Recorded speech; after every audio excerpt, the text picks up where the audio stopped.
Okay. Full stop. That's it. End of podcast. So I'm speaking again with John Wheeler, who has graciously offered to talk some more about what this is all about. And one of the things that occurred to me is that I think for some, maybe the search does really end, obviously. And what happens after the search is over seems to be, although it's a natural unfolding, there also does seem to be some practical sides to kind of looking into, well, okay, now that I'm not spending all this time and effort and money and whatnot on spiritual seeking, what's next? Mm-hmm. Yeah, well, I've got my experience of this, that was what I found was actually it was that question was resolved pretty easily, because for me when I looked at that stage, the question came up, what do I do next, or what happens next, and actually right away I noticed that even the question itself was a concept kind of in reference to that the sense of conceptual I, and I kind of spotted that right away. And then I noticed the question is really, what do I do? Mm-hmm. And now that we've seen through that, we're not really putting the belief on that reference point of being a separate person. What I found was that the very question drops away. Now, where does that leave us? It leaves us here as what we've always been, and life is spontaneously functioning in the moment by moment. And the funny thing is, it's just as it always has before. So you see a body, you see a mind, you see circumstances unfolding, and you see life flowing naturally, spontaneously, in the presence of this, of who we are, let's say. So what I found is that part of it doesn't really need an explanation, or it doesn't need a program. It doesn't particularly need some kind of blueprint or model to follow, because it's simply life living. And, if we look away from our immediate situation into, like, the nature or the universe at large, or those things are taking care of themselves quite naturally without this question of, what do I do next? Like the sun is shining, it's not thinking what do I do tomorrow, but there's a natural functioning. And so what I found was that with this emphasis off of the fictitious reference point of being a separate someone, that it leaves life expressing. And that's, as far as I'm concerned, all that needs to be seen. So the next thought will come, or the next situation will arise, and the body-mind responds according, to its lights and its capacities. Things turn out a certain way, or they don't, or, whatever, and perfectly fine is what I found. And so that was my insight on this, once we see who we are, and once we're no longer living through that artificial reference point, is the actual question can drop away itself. Uh-huh.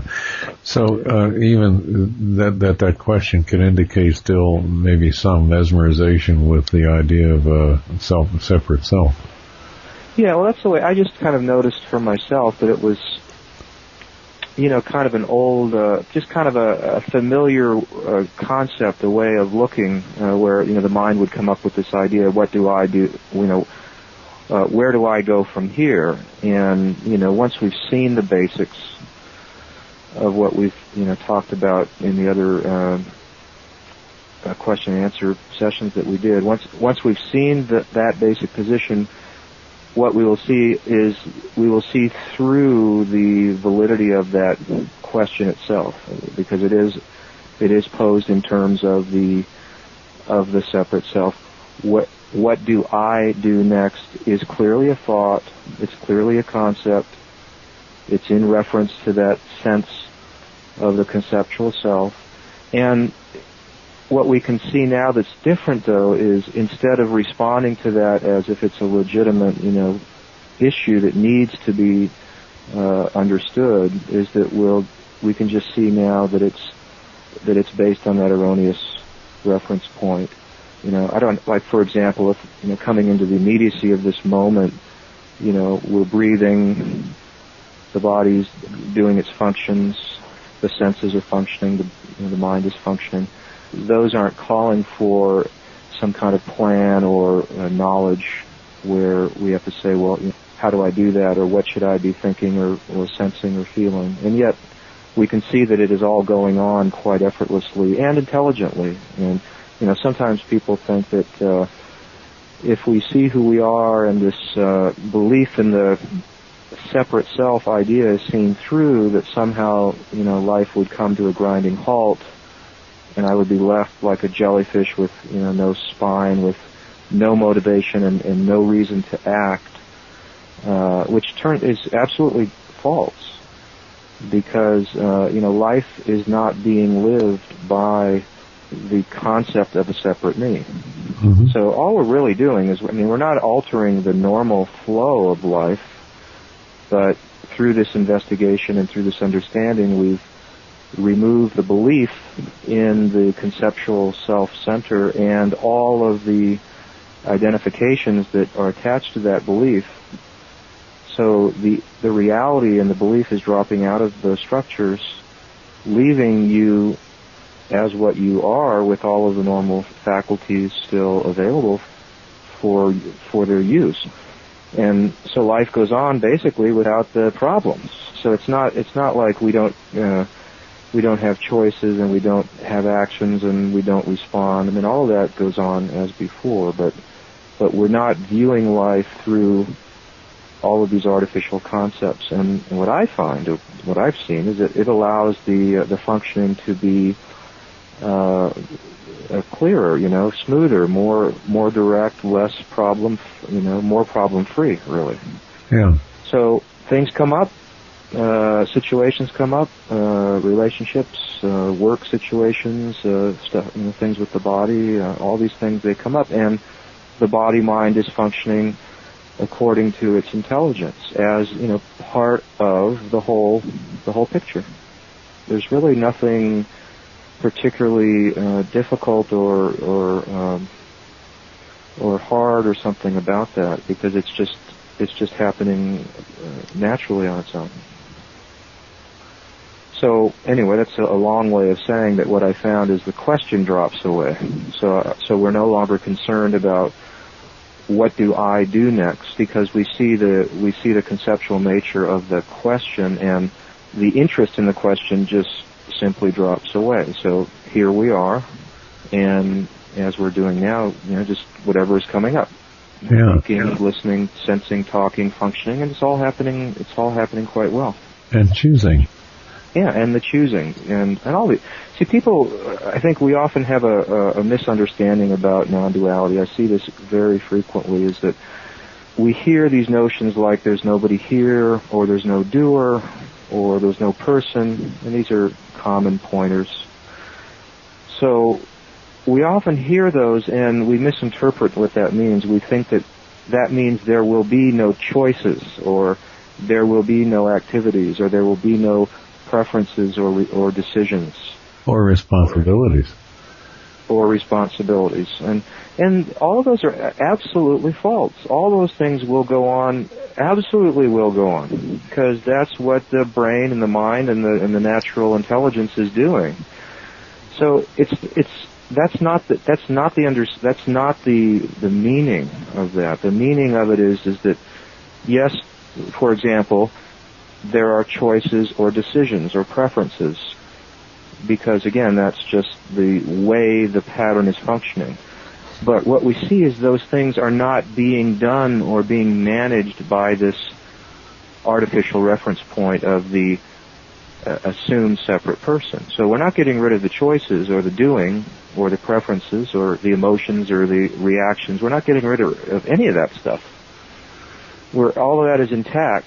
We're just getting rid of this notion that they all refer to this independent conceptual entity who is doing it all, because that's what we've seen through is simply not present, And that doesn't impair the functioning, it just removes the needless suffering or the needless questions and doubts that are, sustained by that viewpoint. So, sometimes I've expressed it as life goes on exactly as before, with no change whatsoever, except the static in the mind around that artificial view of our identity subsides naturally.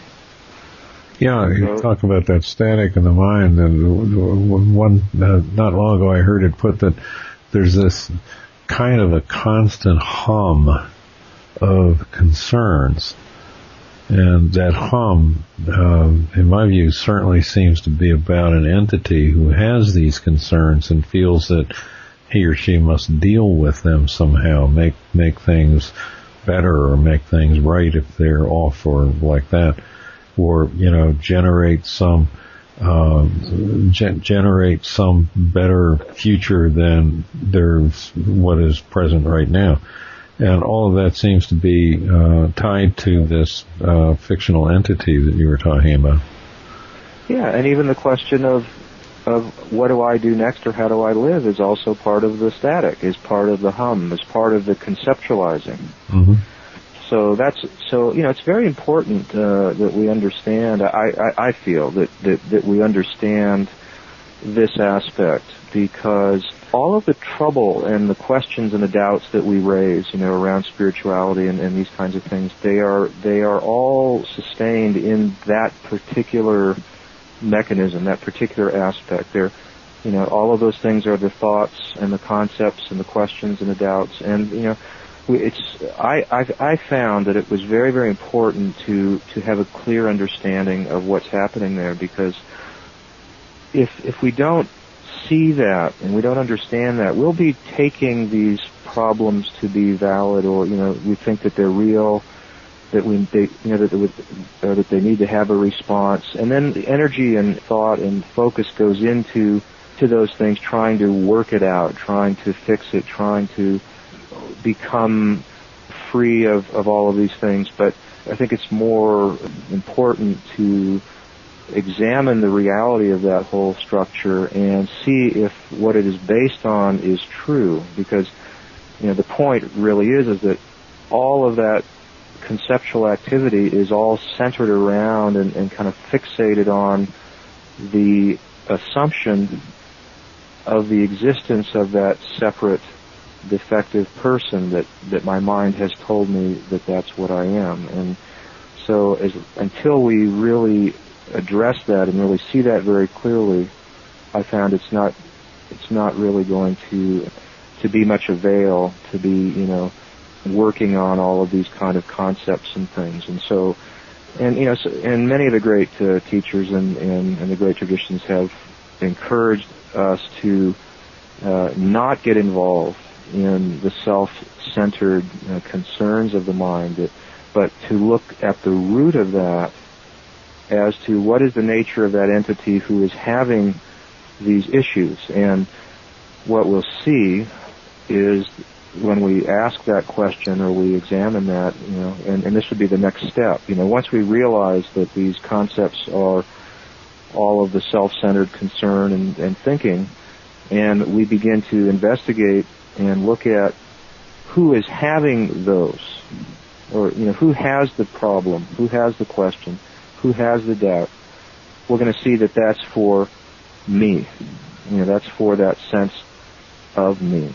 And that's why it becomes imperative at that stage to really begin to look at the reality of that, the truth of that reference point. And I think we've talked about that before, but people often get hung up in the questions and the problems and the worries and the concerns instead of really understanding that all of those things are sustained by this continued assumption that the owner of all those things is true, or that's what I am. So I feel we should examine that, focus on the truth of that. Yeah. And you and I talked once about the structure of interpretation. That there is apparently a structure of interpretation that the me consists in, so to speak. What is the me constituted as? And what I've seen about that is that the me is constituted as a structure of concepts. Yeah, I mean, really, the me is just a notion, it's an idea, and it doesn't have any substance to it, because we have the idea of a me, and then in order to sustain that, or to make that somehow substantial, the mind adds on all of these definitions to it. And you can see that very clearly if you look at, as we grow up from a child, a young baby or a young child has very limited kind of sense of identity and doesn't have a lot of personal problems, doesn't view itself as a seeker or as a problematic person, and those definitions come gradually to be added on to that identity or that sense of me after that kicks in at a certain age, and sometimes they say that's the age of 2 or 3 or something like that. So seems to me that's the birth of language. Yeah. I mean, language certainly sustains these sustains these definitions, because they're usually verbal ideas. Like I am John Wheeler, for example, is a concept. That's not what I am. Funny thing is, you say I am John Wheeler, and I say I am Charlie Hayes, but the common ground is I am, isn't it? Yeah. So if we peel away the definitions, the accidental definitions, and we come back to that which is holding them all, in other words, you'll find that all these definitions are always about the I. And so we say I am Charlie Hayes, I am John Wheeler. Well, the John Wheeler or the Charlie Hayes label is accidental, because it's obviously variable. So let's pull that away. Because, I may have other ideas, like I'm a good person, or I'm incomplete, or I have low self-esteem, whatever that might be. So clearly the labels are coming and going. So we want to dive to the core of that and realize, what are all of these attaching to? And it's kind of like the tail on a donkey, that game where you stick the tail onto the donkey. So you have all of these concepts pinned onto this, central idea, which is the sense of I am. And what we tend not to have done is to examine what is the nature of the I am. We leave that unexamined, and then we assume that all of these definitions constitute the I am. So, and that's why, and even all of the spiritual ideas and the things that we do in terms of seeking and in terms of spiritual knowledge and experience, these, as far as I have seen, are still dealing with the labels and the definitions which come afterwards. So we even want to strip away the spirituality and the teachings and all of these things that we've studied and read, and say, I want to look directly at what is the nature of this I itself. Now, that I turns out to have an interesting quality, because one interpretation of it turns out to be the concept I itself, the I am concept. And what I have seen is that the labels and the ideas, they are in reference to that. They're in reference to the I am concept. So it's the I am concept that has the troubles and has the worries and has the problems. So then it drives us even one step deeper into this, which is, am I that concept?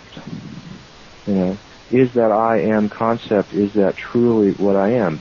If it is what I am, then I've got all of these problems. I've got all of these definitions, because they're attached to that. If it turns out that I'm not that concept, then it's a whole different story, and it may allow us to slip completely out of all of the conceptual limitations, and that's why it's so vital to investigate this at that level. So instead of seeking enlightenment, they're seeking to get an understanding, or whatever people that tend to do, which is more in the conceptual part of it.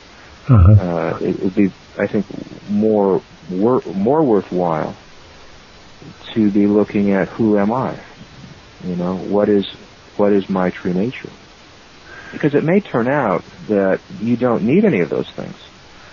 I mean, if the non-dual traditions and the sages that we've heard about are speaking the truth, that you are that reality, then it's going to be clear that you don't need anything.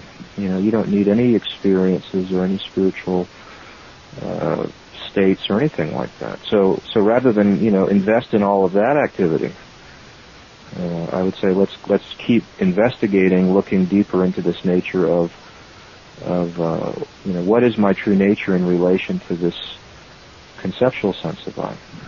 I think this is a good follow-up to the last podcast where we talked about starting from the fact of an incontrovertible being that is inescapable.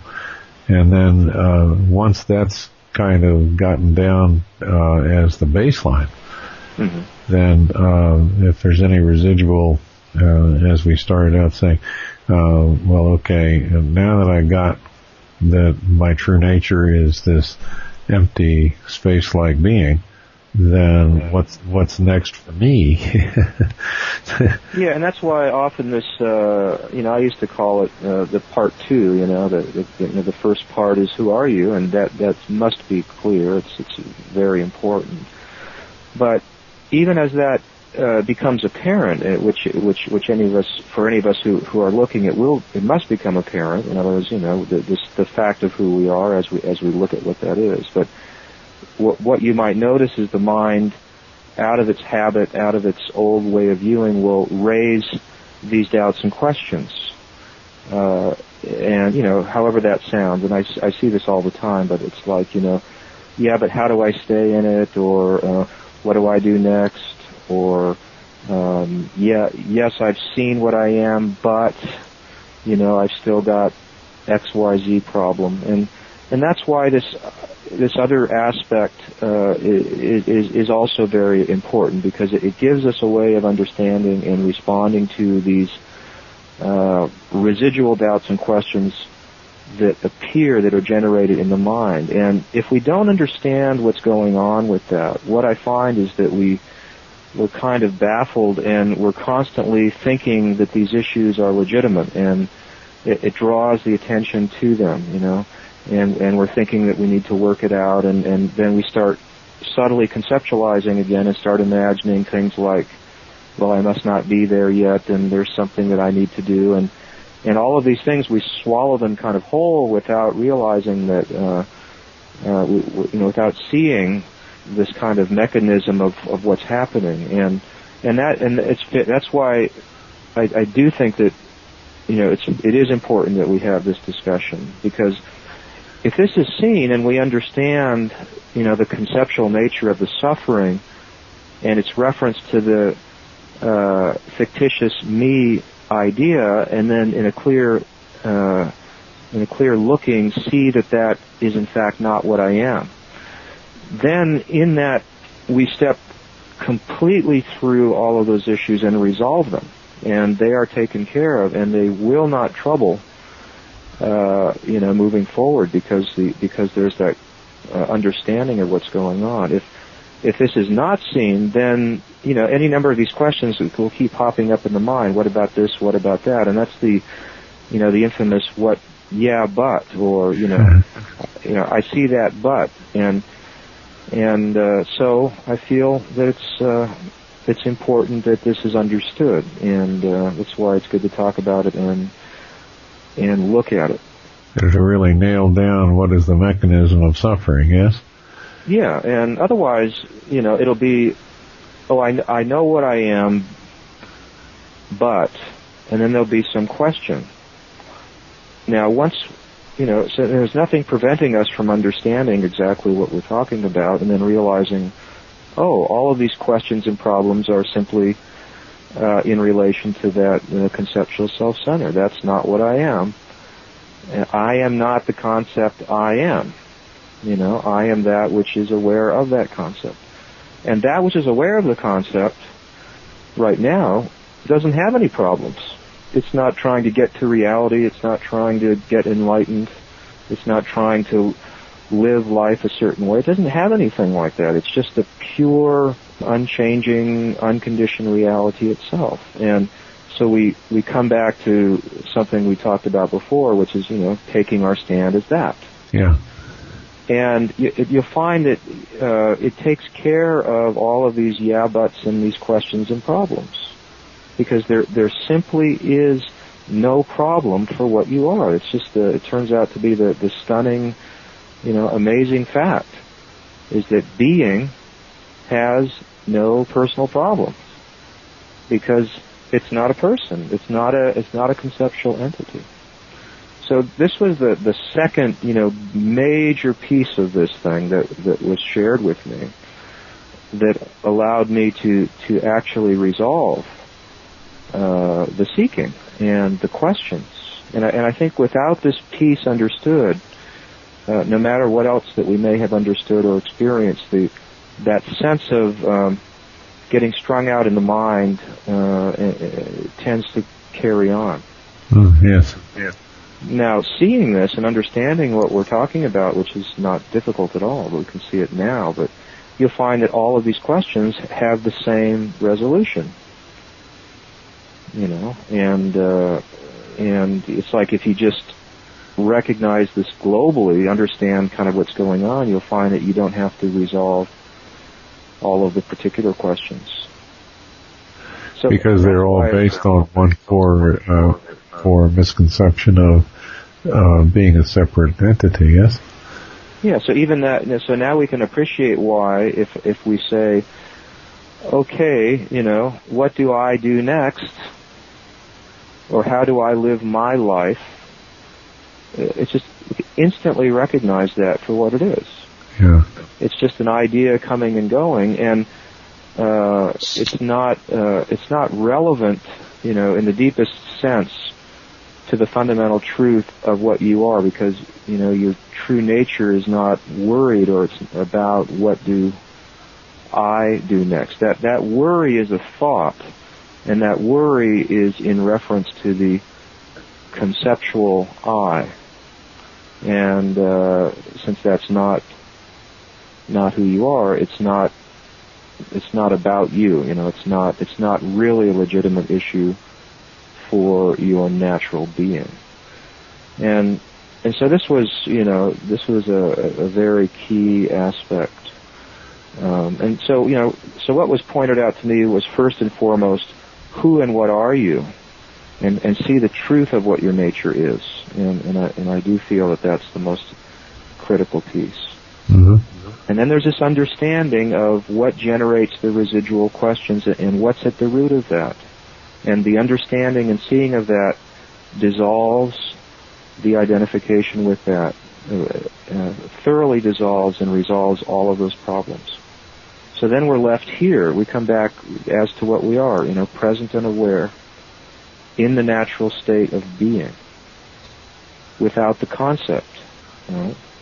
Yeah. And that's where we see something that people often wonder about. We see the being, and we see this aware, awake nature.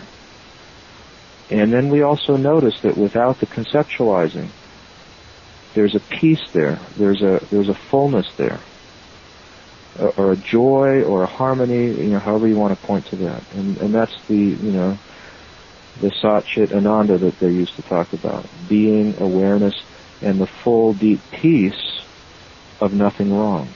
Mm-hmm. And that's what you are. That's where you must live and abide, because it's the natural identity of what you are that can never be lost.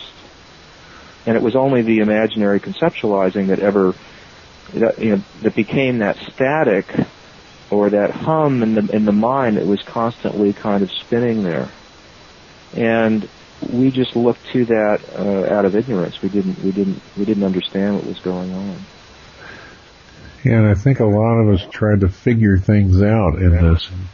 try to get the answers in the mind and to arrive at some conceptual structure that made sense or was some truth, but then getting sucked right back in because the core wasn't examined.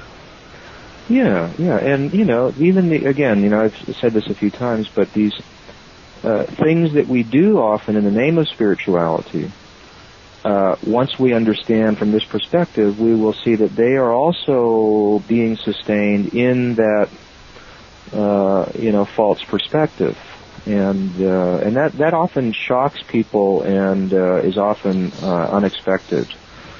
Because often, when we're suffering, we are instinctively doing all kinds of things to try to address that. We're meditating, we're becoming still, we're going to satsangs, we're studying, we're going to India, we're hoping to get transmissions. We're doing all kinds of things, and we're hoping that these things are going to be the answer. And so when you hear this kind of perspective, and it may start to dawn on you that a lot of those things themselves are still being, generated through the erroneous perspective. That often kind of comes up where, at first, people might not want to acknowledge that. Well, this is the answer. This is what I'm doing is the answer. And there's nothing, that we can do to change somebody's mind or something like that, because it's just something that they have to look at and sit with and in their own experience come to realize whether, in fact, that is the answer or not. Well, and certainly this flies in the face of what I like to call the consensus reality, the paradigm of what it is to be human certainly does not include the simplicity of these points. What if we take it out of the domain of spirituality altogether and just put it in the domain of being human? Mm-hmm.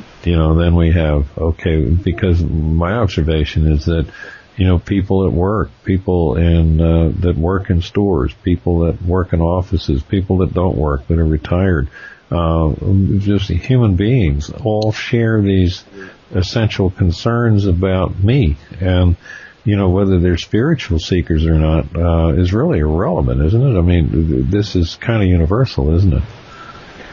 Yeah, well, even the idea of a spiritual seeker is just a label or a definition. So I mean, I think we're just talking about the way it is, the way life is. I mean, if we take it out of the conceptual problem, I mean, without looking at it from a spiritual, perspective, so to speak, I mean, what we're just seeing here is we're seeing this presence of life functioning moment by moment. So the sensing and the feeling and the expressing is all erupting, as a natural outflow of this conscious life essence that we are, and those patterns are arising and they're setting and they're interacting, and the universe is simply unrolling moment by moment. And really from a global perspective, with a marvelous intelligence and a deep underlying harmony, because there's really nothing outside of this one intelligence, this one essence of life. And if we could pause there and simply see life from that perspective, this is what we see. We see this marvelous play of life that is constantly bubbling up out of the center and resolving back into its essence. And there's not anything wrong, there's nothing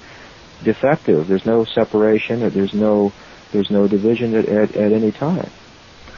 So, this is not just for me or you or, a spiritual seeker. This is for, everything in the appearance is simply the display of this. Yeah. And then we'll see that, if the conceptual idea has kicked in of this imagined separation, then there begins this sense of seeking and searching to try to resolve that, and then people, are engaged in all kinds of pursuits to try to address that in all different kinds of ways. And it doesn't have to be overtly spiritual. It can be, any manner of things, and that's also part of the, expression. Yeah. One of the things that occurred to me is that I can remember back when I was about 3 or so years old, and having a traumatic situation happen with my older sister, and there was a decision made, almost like a sentence, like a judgment.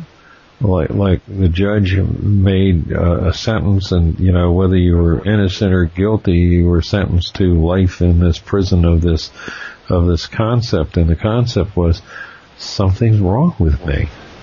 Mm-hmm.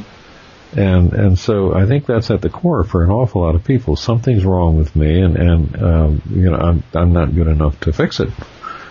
And it's a kind of malaise that goes with that. And a friend of mine and I were having an interesting discussion about, he was talking about how depression and that kind of thing can be chemical imbalance.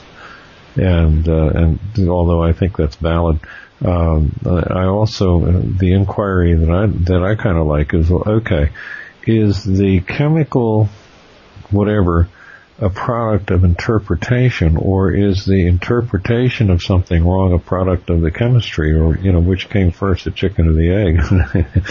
And this may be a little afield from what we were talking about, but it seems to be one that a lot of people have this core assumption out of the assumed separateness of me that something is definitely wrong here.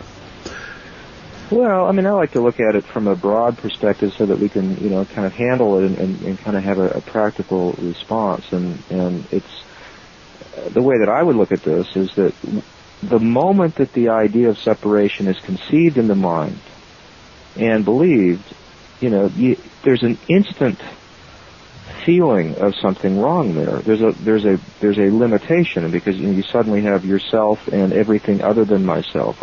I suddenly feel isolated and small and somehow defective, and I would agree that that gives rise to a kind of a felt sense that there is something wrong here.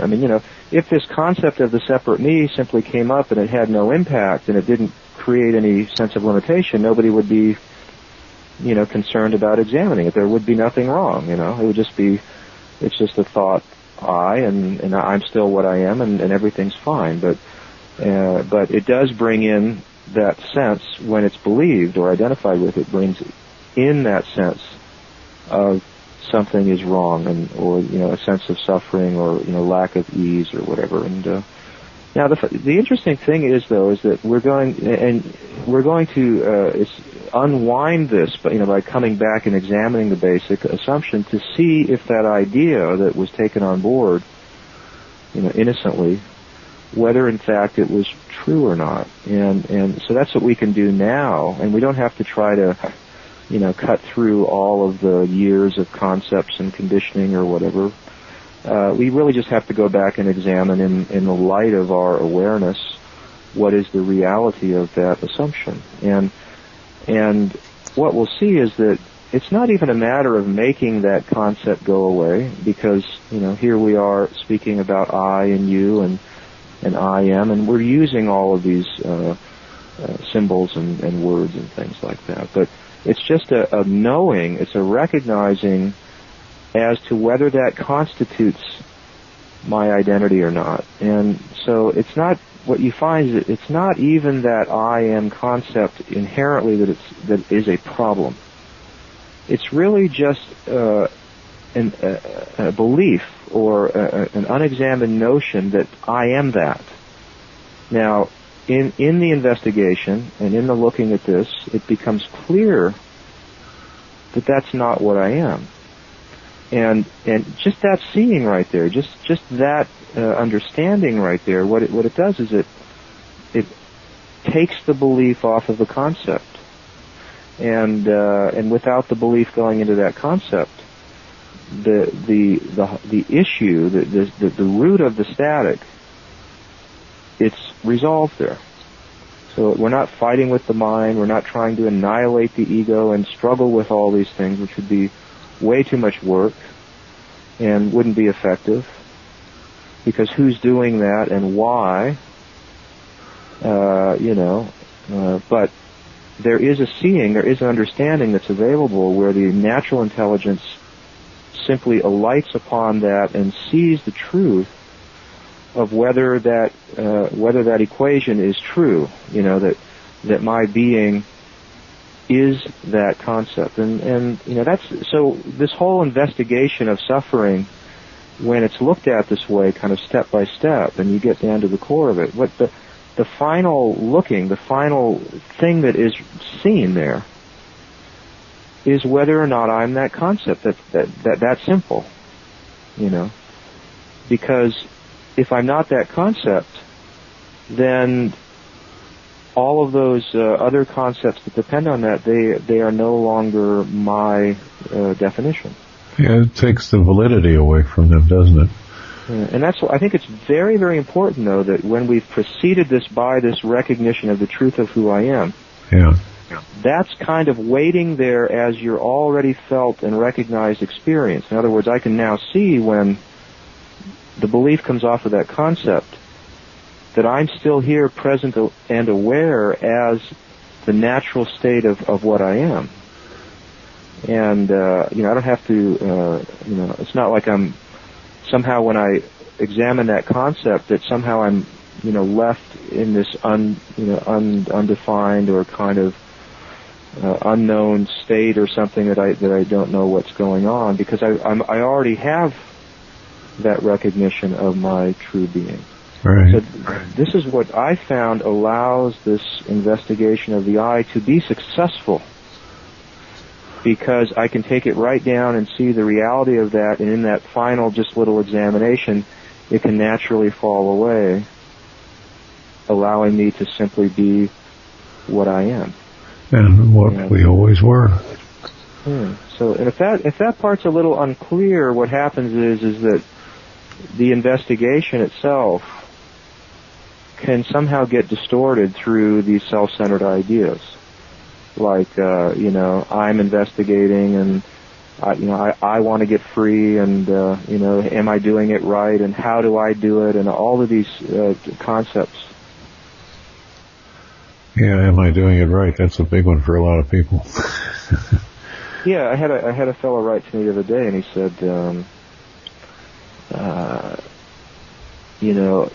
he was saying that I was pointing to this awareness and this stuff like that, and then he said, well, yeah, but I want to know, how do I see that, or how do I get there, kind of thing. Right. And, I had to go back and just really be very, very direct and simple and say, well, the question is not needed. You are present. You are aware. It's already established. The truth of that is self-evident. There is no need for a question. And so even those kind of subtle spiritual questions like that are also just part and parcel of that conceptual mechanism, and we don't want to give them any, substance or reality. They are not valid questions. How do I see the awareness? How do I do the investigation? How's it going to work? Am I there? All of these things. None of these things are valid at all. Because the premise is wrong. Yeah. Yeah. So it's the age-old thing that we probably heard or read about when people would say, "But who's asking the question?" And it's really a way of short-circuiting the conceptualizing and getting us back to the important point here, which is, above all else, have a look and be clear on what you are. Don't even worry about all these questions. All right. Your being is here. What you are is doubtless. There's nothing, tricky about that. And, if the mind says, yeah, but this, what about that, and all these self-centered thoughts. It reminds me of something that I think was attributed to Benjamin Franklin, who said, the truth is incontrovertible. Malice may attack it, ignorance may deride it, but in the end, there it is. And it's shining in plain view. Yeah. Yeah, and you've had a good understanding, and the insights that you shared about this are very clear. And I don't know, maybe perhaps you have your own experience or take on this. I mean, I'm kind of saying it in a way that, in my terms, or kind of how I would express this. But maybe perhaps you could say a few words on how you saw this kind of same subject here that we're trying to investigate. Well, one of the things that I realized is that the I concept is it doesn't actually point to anything with any substance, and it's just a thought that comes and goes. I am is just and one of the things that came really crystal clear is that I'm not any appearance. That what I am, what people are, what everyone is that to which the appearances appear. And that nothing that comes and goes could actually fit the definition of the natural reality that we are. Yeah, so then you see, when all of these troubles and concerns and issues, who are they for? See, I think that's if I say that I'm not that I don't have an understanding, or that I'm missing something, or I'm incomplete. So the question really is, and I think we can see that now, is who is that one who has that quality? Yeah, who is making that claim? Exactly. Yeah, and another thing I saw is that it's kind of a funny thing to say, but we talk about not being whole and complete. You can't have not whole and complete without the other side of it, which is whole and complete. Mm-hmm. You can't have not something that isn't. You can't have a lack of something. You can't possess a lack of something. Exactly. Like if you look at your sense of being, or that awareness as it's often pointed to, is that halfway present? Is your being only half here? So that's the same type of thing. This what we're pointing to, it doesn't really come into this thing of being partially existent or something. I'm only half of my existence is here. Yeah. It's all very oxymoronic. So that's how I see it. And one of the things that I appreciate about the expressions that you offer is that you don't try to not say I and, to some contrived sense of, well, the way it is seen here. No, it's just the I, the me. I mean, these are pronouns that are perfectly appropriate to use in language to communicate, all the while knowing that they don't point to who we are. Exactly. Just like you use your name, Charlie, I use my name, John, for practical purposes, and whenever I need to sign my name or talk to somebody, that comes up, but I'm not confused or somehow think that I am the name. Yeah, I don't think that my landlord would accept a check if I signed it no one.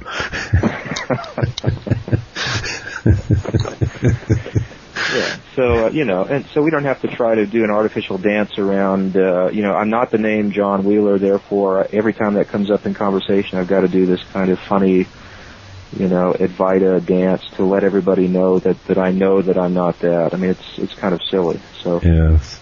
We just use these names and words and expressions, and we use them well and accurately because why not? I mean, they're just part of the intelligence and stuff, but we're not making the false assumption of equating identity to be those concepts. And so I think that's why when you actually hear something like somebody says it's happening to no one and all these artificial things, it's actually kind of a sign that there's a kind of a conceptual thing going on where you're almost trying to posture by showing, look at me, I don't have to use, the concept or something like that, or I, but it's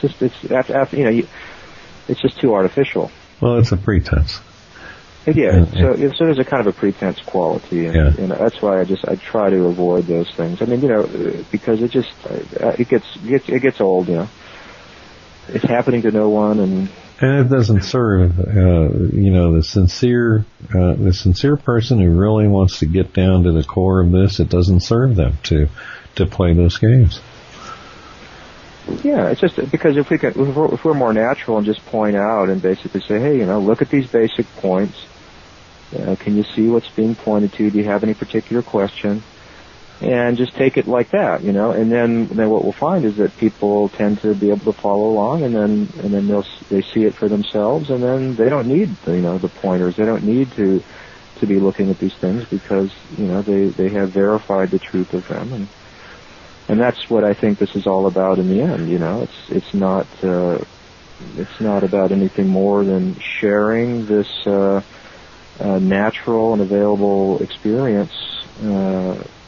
Just, I would say, for its own value, for the inherent value of, just like that suffering and separation was needless and artificial and could be resolved, and that, is inherently a good thing. It feels, spontaneously as a truth. I mean, that's something that is worthwhile. And then the sharing of that with any other appearance, anybody else that's interested, is on its own terms, is also inherently worthwhile. It's not because, of any other reason than just the inherent value of that. And it's just a natural self-expression. And that's why I think, what I found is that at that stage you realize why it's so important that all of the emphasis goes off of the teacher, the level of understanding, and all of these kind of trappings and all of the verbiage around the spirituality. This is not about teachers. It's not about particular traditions. It's not about what anybody knows or doesn't know. It's about the message. It's about that which is being pointed to. And what I find is that, if we are following along with this, the person doing the pointing and the assumed seeker that is being investigated, they fall out of the picture. I mean, pretty rapidly. And we're not left with a teacher and a seeker or somebody that has any particular status. We're left with just the kind of the basic reality itself. And I think it's important that that is the emphasis. I heard Sailor Bob say one time, it's not about the messenger, it's about the message. Mm-hmm. And one thing I found, and which was very helpful, is that in the way that he presented it, it was always constantly going back to the message or the essence itself. Very little or no energy going into anything other than the heart of the matter. And I think that what happens with that is it allows us to focus on that and to see that without getting distracted in all kinds of things. I mean, many things in spirituality are completely irrelevant. I mean, they're absolutely secondary distractions. See, in this whole discussion, that we've had today, we've never talked about getting enlightened or achieving some state or anything like that. We're talking about something much more basic. It's immediate and it's simple. People sometimes talk about, getting awakenings, getting certain insights, and then progressing and going, down a certain path and eventually arriving and all those things. But, I mean, who's doing all that? and why are they doing all that when you are that unconditioned reality itself now? I mean, so we can step outside of a lot of those things that people get hung up in by sticking, with the fundamentals of this. We're never going to be talking about when you get there and the stages and who has it and who doesn't. I mean, all those things are pretty irrelevant to this. No, it's already always here now, isn't it? Yeah. And the simplicity and the immediacy and the incontrovertible nature of the truth of what we are, when that's seen, well, where is the seeker? The seeker is just not there anymore. Exactly. Yeah. Well, this has been really, really wonderful, and I want to wish you a very happy Thanksgiving. Perhaps we shall meet again in this way in the next week or two, and we shall see. So thank you very much, John. This has been awesome. Thank you, Charlie. Nice to talk to you again.